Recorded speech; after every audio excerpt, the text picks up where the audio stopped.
So one day Walt called me in, and he wanted me to take a unit to Mexico and to make the 3 Caballeros and Saludos Amigos. And the unit included storymen, animators, and top people in the art end of it. But my function was the unit manager again, and I represented the company, or Walt. So we left. We flew down to Mexico City, and we checked in. I checked in the whole group in the hotel. And what's wrong? Oh, sorry. I'm just making sure I didn't have my finger on the microphone. Oh, so amateur. So we checked into the Reforma Hotel on Reforma Boulevard, and which is the main street. It's a wide street. The main street in Mexico City. So we all checked into our rooms, and I took care of everybody's needs, you know, through the desk. And we went to bed. And the next morning I woke up with this wild drum and bugle corps sound, and I looked out the window, and from curb to curb was almost a half a block or a block long was the drum and bugle corps, and along each side were the sergeants with Nazi uniforms on and Nazi flags. Were at the front, coming down Reforma Boulevard, and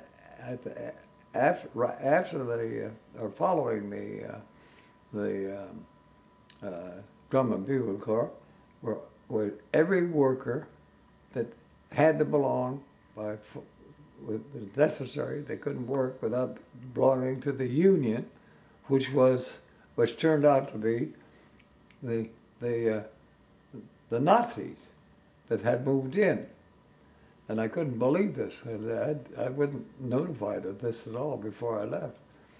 And so I went to a studio closet. I had to go to the studio closet, the Studio Azteca, to make arrangements for recording and to shooting the 3 Caballeros and so on.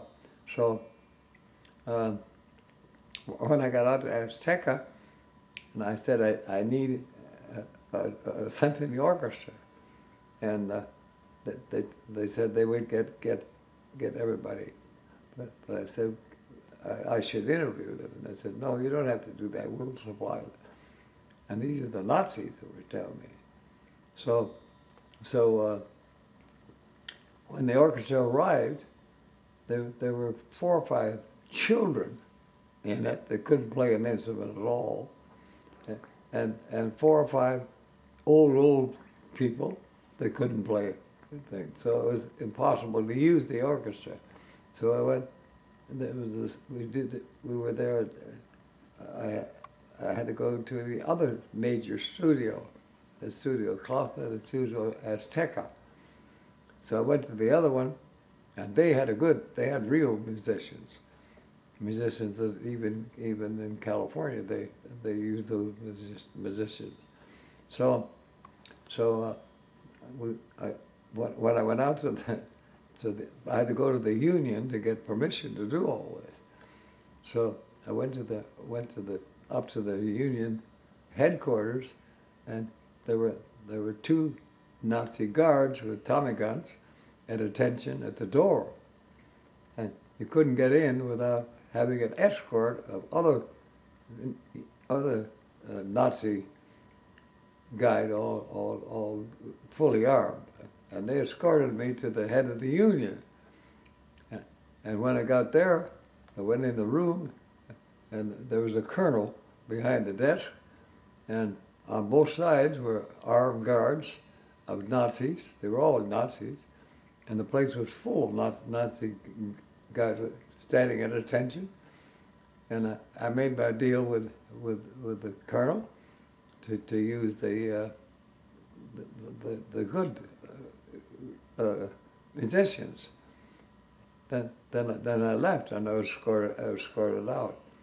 But we learned along the line that the Nazis had a landing field all prepared, and they had a submarine base, and they were this was during the war, and they were intending to attack the United States along the border that was not protected. Now, how this information was kept from the press or kept from the public in the United States, I'll never know. But nobody knew about it. The press didn't say a word about it. But they didn't want panic because there was no preparation to combat this. So, and anyway, that was 1940. Walt actually entertained the president because of Mexico, and his wife and all the members of the Congress and so on, and all the top civilian people that had made good in Mexico, and so I had to throw a big party.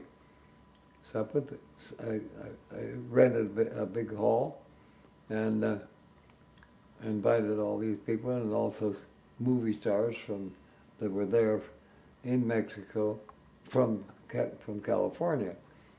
And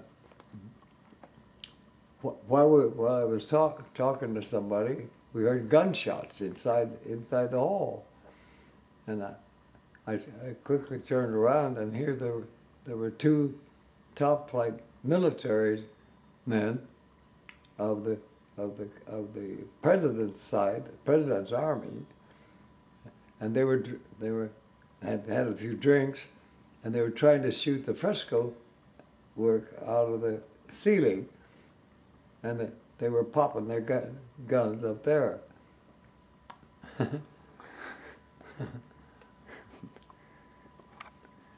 Anyway, they also gave us a full tour of Mexico itself. They took us all through all the cities and all the villages and all the Indian villages. And in the Indian villages, they have a ceremony that takes place. They put it on for us, where there's a tall tree, and it's with no branches are on it. This taken off, and at the top there's a spike, and a big wheel, a big wooden wheel, is laid parallel on top of the